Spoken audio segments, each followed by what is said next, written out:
Elə maşınlar var ki, onlar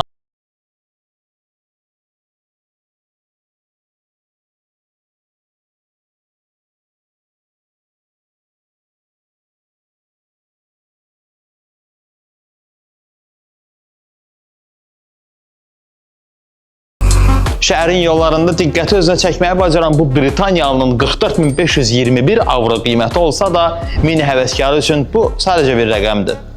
Mini seçimlə yox, arzu ilə alınır. Çünki bu bir həyat tərzidir. Sürüş vaxtı döngələrə necə sərt yapışdığını görəndə başa düşürsən ki, video təqdimat o hissi izah eləməyə bəs eləmir. 49,2 kW'lıq batareya 218 at gücü ilə birləşib maşına kömək edir ki, şəhərin yollarında rəqs eləsin. Düz eşitdiniz, batareya, çünki bu ingilis əsilli Alman elektromobildir, özü də favorit trim versiyası. İçəridə adam özünü aristokrat ailənin ərköyün övladı kimi hiss eləyir. Təyyarə hissini verən alətlər paneli, spidometr irsini qoruyan nəhəng dairəvi monitor və heç bir heyvana zərər vermədən yeni texnologiya ilə hazırlanmış keyfiyyətli yüksək dəri. Bu xarakteristikalar Mini Cooper'in bir daha nə qədər ərköyün bir princ olduğunu göstərir. Əslində mən deyərdim ki, sadəliklə gözəlliyin vəhdətidir. Bəs siz nə fikirləşirsiniz?